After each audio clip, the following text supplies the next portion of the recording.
Last year, Graveyard Carz was entrusted with one of the most iconic Mopar muscle cars to ever be assembled, the 1969 Dodge Charger Daytona. This real XX29 car is one of only 503 ever built. Not only did we inherit one of the coolest muscle cars of all time, but it also turned out that we inherited its owner, Tom Partridge. Back when the car first showed up, Tom had stopped by to share the story about the Daytona Charger and what it meant to him from all the way back when he was a kid. I always loved the wing cars. You know, when I was a kid, I didn't know what they were. I just thought they were a big, cool car with a big wing, and I loved them so much that I was in this group with my dad called the Indian Guides, and we built Pinewood Derby cars, and I had him actually make me a Pinewood Derby car with a big wing on the back. And then a few years ago, I was thumbing through the internet and typed in Project Daytona, and this Daytona came up. No motor, no interior, you know, but it's got the wing, it's got the rear window and the rear window trim, because I know those are, you know, extremely difficult, if not impossible to find. This was something I didn't want to lose. Today we have the 69 Charger Daytona on the rotisserie, loaded up on the trailer, and on its way south to Evelyn's Media Blasting in Roseburg. When we get it back, it'll be bare metal, and we'll be ready to start replacing panels.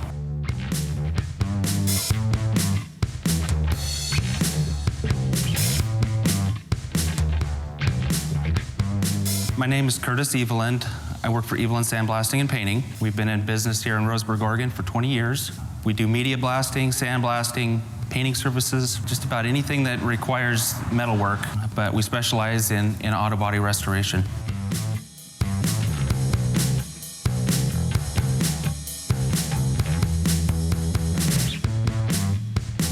The Daytona is back now, and we've got it inside the shop up on the correct rotisserie so we can start replacing panels. I'm rounding up the guys so we can get together, figure out exactly what parts need to be replaced, write down the part numbers so I can go in and order them.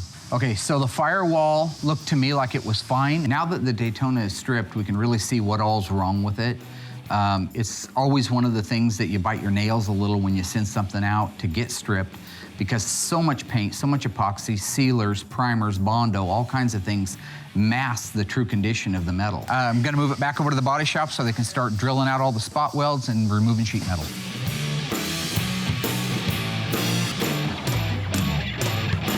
Thank God. Yeah. Okay, what's on the agenda? Happy? Mark was sitting on the bin pack. He had a really worried look on his face, and it kind of made me worried too. So I didn't understand what was going on from the get-go. Who did it and who covered it up? It happens. All I ask is if you make a mistake and you damage something, just come tell me. I didn't do it. I know who did it, but I'm not gonna squeal on him. Well, Okay. in my mind, I don't differentiate between a manager and his employees. If it happened on your watch, you're responsible. If anybody in the future could let me know they do something, I'll fix it. I'm okay. I've never beat anybody up. I've never pummeled you. I've never gone to your house. You ordered the hair out of your dog. I don't do stuff like that. I want to pay you back for what you did. If I just blow up and get it out of my system, that's not going to help anything. You'll forget about it in 2 seconds. But if I methodically and systematically beat you down emotionally and spiritually, and I tear you down to the very core of your being over the course of a day, you will remember the chip, the scratch, the nick, the lie, the tool left out in the rain far longer. Chips, that's you. From now on, you're responsible for it. Now Don't start the hyena laughing. Now these are Ruffles chips. Let's move this rotisserie out. He called you Chips, dude. And put the nose cone on this thing. I need to get this done too. Your nickname is Chips. I want to get the nose mocked on that. And if we have time, I'd like to do the wing too. So regardless of the damage that happened to the CUDA, I still have a job to do. Our Daytona Charger is waiting to have the fenders and the quarter panels massaged out to shape. We need to have the nose cone and the spoiler hung on it in order to do that. So this is the original parts list, so we'll get to the wing here in a minute. The fenders are already on. I'm not worried about the scoops right now. I'm gonna need the Z brackets. Turd stain, go grab the Z brackets. Gosh. Who are you talking Go to? grab the Z brackets. And I'll grab them. somebody grab these outer brackets here. We're gonna need the outer brackets. Chips, you go get the nose cone and bring it over and set it in place. It's actually kind of funny how Mark's treating Darren. He keeps calling him Chips. You got the nuts and bolts, Chips. Careful, Chips, don't scratch your paint. I didn't even touch it. I think it really is getting a Darren, and plus it's really not helping too that I'm laughing at it because I think it's making Mark intensify his name calling. Hey Darren, what was your favorite TV show when you were growing up? Little House on the Prairie. Was it Is there a... Just as we were wrapping up putting on the nose cone, I asked Chips if he'd go to the back of the car and start making all the provisions so we could put the rear spoiler on. Chips, put that spoiler on. It's gonna take 2 people. You ever see that show, Chips, growing up? Can you Chips! do this thing, dude?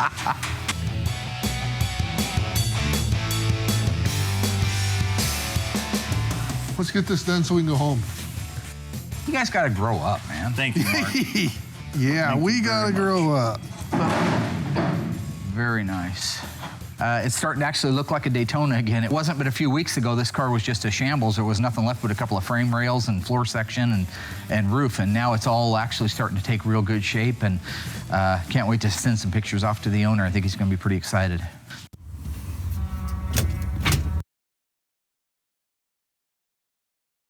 So I decided to come out and surprise Mark and the guys to see how the car was. Totally didn't expect a client to fly 3,000 miles just to check up on his car, but it was actually nice to see him. I was hoping it would be painted by now, and I was surprised that it wasn't, and I asked him, you know, what can we do to get it done, and he told me Tom can help. So the first thing he had me do was take the front end apart, which he didn't let me finish because all of a sudden I hear Swim cap. Then he pulls me off and he gives me a broom. I start sweeping and I hear Moonhead. So then I get working in the trunk and I hear these murmurs of some other kind of lovely names that he decided to call me. Uncle Fester, Milky. Yo, Yul Brenner. I really wanted to spend a couple of minutes with Cue Ball to let him know that the brackets that he sent out by Rick Fairless are just amazing compared to the original ones. We've got everything mocked up on that. We've already fit all the headlight doors. One of the things you were asking me, and I didn't know all the answers till we got this one apart, is what actually goes in there. That's kind of a mystery. What all goes in this huge big nose cone besides headlights? This is not a safe car. If you look here, you have these two huge Z brackets. Basically, that and this upper latch tray are what keep that nose cone from sliding all the way through the core support, firewall, and into the steering wheel.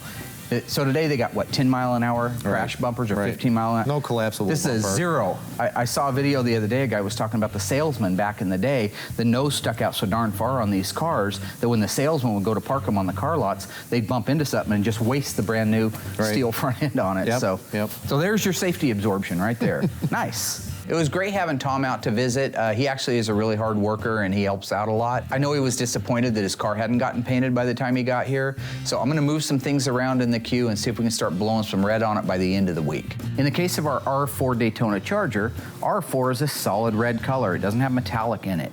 I learned years ago that the Concept single stage, it wet sands and buffs better than the clear coat. It has a richer, deeper look to it, and as well as it saves a bunch of money because you don't have the base coat and the clear coat together. You just have one product, a single stage paint. So you save time and money, and in the end, the result is even better. I just know that the finished product is a lot better and a lot shinier if you use the single stage concept. The Daytona Charger decal is a gorgeous decal. Other than the 71 CUDA billboard, I would have to say the Daytona is the most difficult one to apply. The Daytona Graphics Kit has a few unique things to it that if you're not paying attention, you might not even notice. The A at the end is actually leaning to the right-hand side, which is, I think, a real cool characteristic, and a lot of the aftermarket ones don't have that in it. This one actually does, and that's factory. Just little key things that you need to make note of if you're working on one of these cars.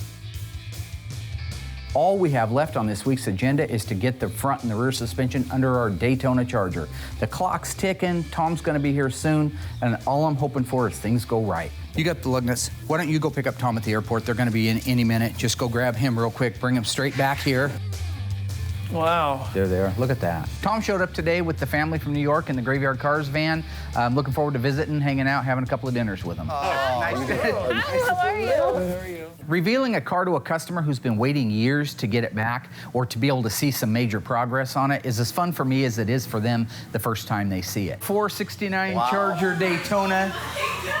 That's cool. Crazy. It looks so good. Can I touch it? Sure. The paint job on this. It's like candy. It looks wet. Wow. Last time that we saw the car, it didn't even roll. He pushed it home, and it was a pile of junk. Now it's gorgeous. Who doesn't want to drive this? How would you like the honors of putting on the coolest piece? I really did say that because I know you've been talking about it forever. You interested in helping me put it on? Absolutely. The girls did. Hey, line me up in those fronts, Rollo. I can't see everything.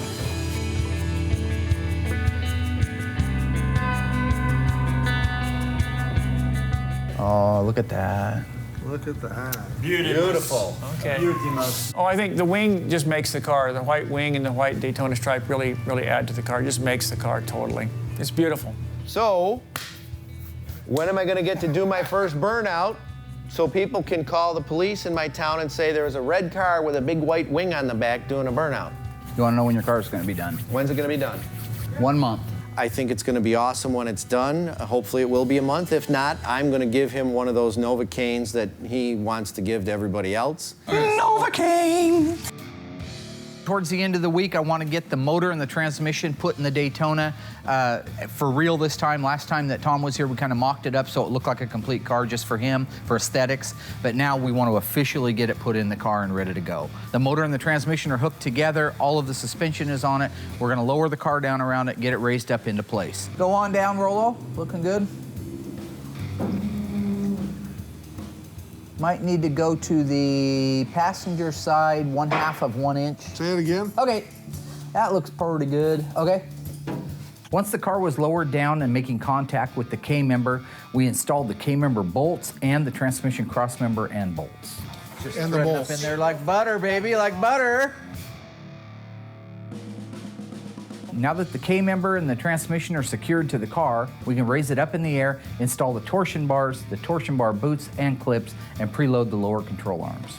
Seeing the motor and the transmission come together in the car for the first time in 30 years and opening the hood and looking at it and seeing how beautiful everything is and how correct everything is very rewarding, but we are not out of the woods. There are still a ton of things that need to be hooked up, fastened together, interior needs to be put in, back glass. There's a slew of things. Now is not the time to rest.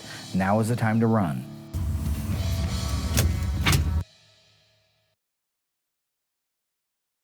The Daytona has come a long way since it showed up here at Graveyard Cars, but it still has a ways to go before it's done. We've got to get the headliner, dash, interior, and the exhaust on before we can move to the next step. Absolutely no letdowns this week. The pressure is on. You see Chrome Dome's back from New York. The Daytona needs. Are you paying attention? One of the things that we're going to do first is have the upholstery guy out to install the headliner. That needs to go in before any other interior can go in the car. So the very first thing that's happening is Larry's going to come out from Larry's Interiors and install the very unique Fastback XX29 headliner. You know what that is, right? Yep.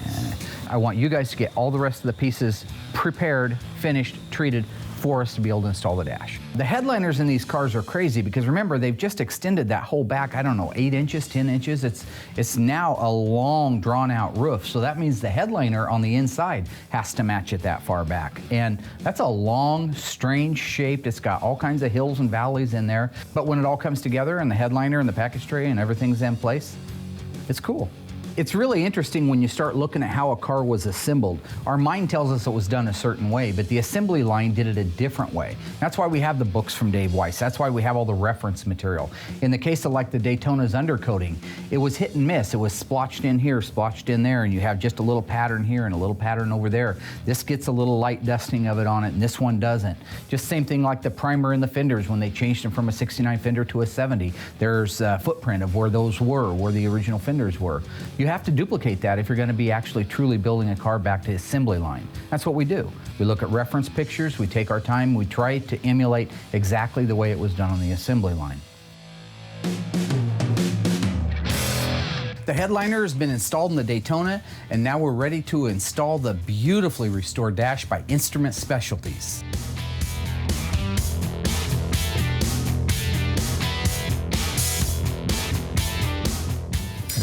there it is. There it is.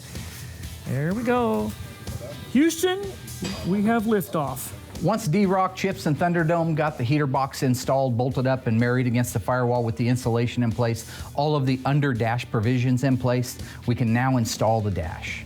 With Instrument Specialties, what it allows us to do now is to take the dash assembly out as a complete unit and send it back to Instrument Specialties in the East Coast. Look at that. Oh my God. Wow, that's got. Oh my. Roll that up so I can peek at it. Oh. I'm glad that they're involved because it allows me to be able to focus on the a million other things that go into putting a car together. That's our first Instrument Specialties dash right there, going in a Daytona Charger. Beautiful piece of work. Put the heater case right in there, everything went just fine. Put the dash in, it looks great. It looks beautiful, probably better than new. Yep. That looks good. That looks fantastic. Nice job, Absolutely. better than new. Well, Nice then it job. just changes the car instantly. Better Look at than it. new.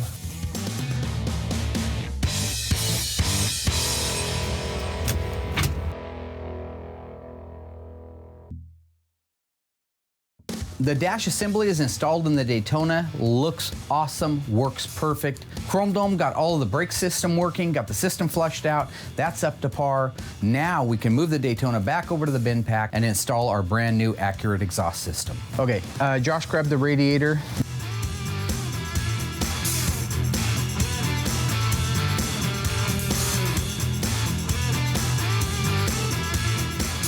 Oh, what a beauty, huh?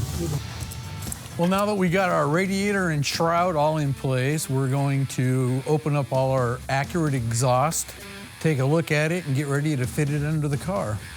Okay, so we always start with putting your H-pipe, your head pipe on. You got some hardware there? Yes, sir. This is a nice system. It goes right in place. Are you okay there, Mary? You need some help? No. You got the Why are you bolts? trying to put You it got through the there? bolts? That's my point. That exactly is my point. You see them? The system's designed to go together. One guy, 45 minutes, maybe an hour. Yeah, 4 guys in there. Only one of them with a brain. I'm not talking about you. The accurate exhaust system, I've said it before a dozen times, it is the best system we've ever used. It duplicates the original look, it duplicates the original sound, and if I didn't have the 3 guys that I had putting it together, it would have been done in 15 minutes. I think Mark could take Josh. Oh, Darren. I'd like to see your ass take. Can you grab that front one? I'd like to tighten it up a little bit more. Sure thing. Okay, so that's it. Everything is lined up. The tips are pointing out the back straight. Once we run the engine a few times, we'll probably go back through. Tom recommends putting a little tack weld at all the joints. We've done that in the past, but you just want to make sure you don't have any rattles or anything before you do that. Otherwise, exhaust, done. The Daytona needs to get done sooner than later. We have Legendary Interiors coming out to help install the seats and the door panels, as well as Mike from AMD is going to pay us a visit. Well, I know you guys do restoration back at your shop, right? We do. You do some of your own We do the body work. We don't actually restore cars. We do some of our own show cars, but for customers, we just do body work and supply them basically a foundation to work with. Mike Gray from Auto Metal Direct just showed up a little bit ago. I'm excited because we've been buying his parts since the day they hung their shingle on the door. So I'm excited about walking around the cars with him, showing them what they look like actually installed both before body and paint and after body and paint. This car right here exists without sacrificing another Charger because of your sheet metal. And I get to see where some of it went.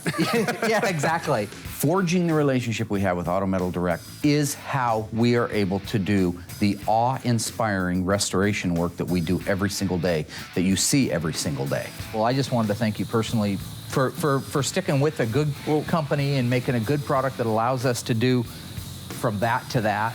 Well, we appreciate it. And, you know, our goal is to make somebody able to restore a car to where you couldn't tell that it was restored. Yep. Ron showed up in the meantime from Legendary. He is also here getting things prepped and ready for the install. Honestly, it is a bit of a sigh of relief because this guy's done it since he was a kid, like I've done it since I was a kid. So we should be able to burn through it just in time to meet our deadline with Tom. So everything's absolutely awesome.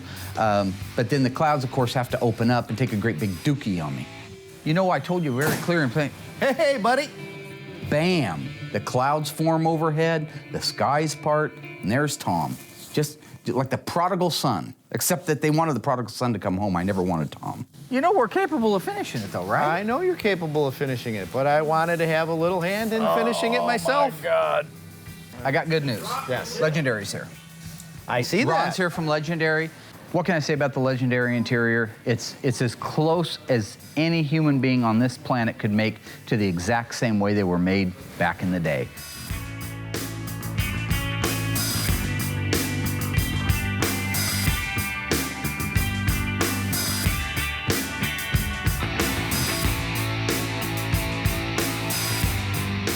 So all we got left is get the thing plumbed out, get it fired up, get the brakes bled the rest of the way so it's safe for the highway. We can go out on a road test. Let's rock it. Let's get a night's sleep and rock out of here. We're down to just the last few tune-up steps before this car gets to take its first flight in nearly 30 years.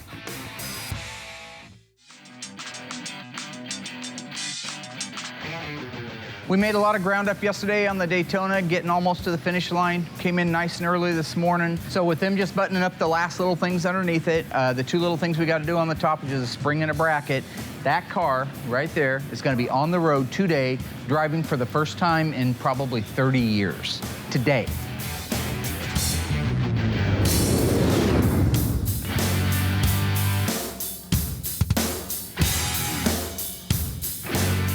I am not opposed to giving credit where credit is due, and every guy on this team today deserves credit. I think we're within a couple hours of getting this car actually done, on the road, and across the finish line. What more could a boss ask for? So we're going out for our first road test in 30 years. I know. Awesome, awesome. Dreamed about this since he was an itter kid. First, I haven't even sat in the car yet. Who's the dream maker, though? Tell him that. You're the dream maker. Who made your dreams come true? You did.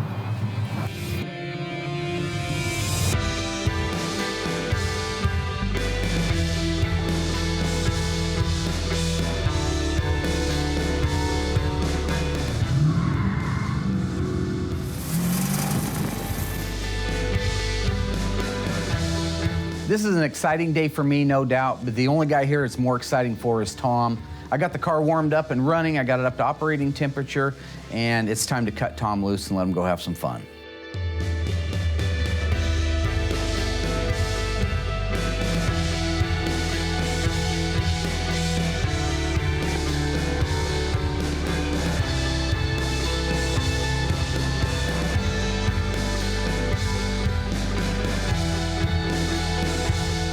I'm not a huge fan of doing the big burnouts. I mean, I got all that out of my system as a kid, and I'm a little bit cautious when it comes to a new motor, but it's Tom's car. Tom wanted to do it, and what better way to break one in than to throw a couple of 100 feet of cloud in the air. We've got a 1969 Charger Daytona on the road for the first time in 30 plus years, looking exactly the way it did, or possibly a little bit better than it did on the assembly line in 1969. That's a win across the board. Thank you. You're welcome. Very, very much. It's been fun. It was hard to believe that, okay, this is my car. I look at the finished product and say, we just brought a dead car that some people may have written off already or would have written off in the future. We brought it back to life. So that car is now on the road, putting smiles on people's faces and reminding a lot of people who grew up during that era of some great memories. Nothing makes me happier to send somebody away than Tom. See ya. See ya. All right. Tommy's gone and there's gonna be a party. Hey, no, hey, no. Tommy's gone. Hey, everybody, Tom's gone.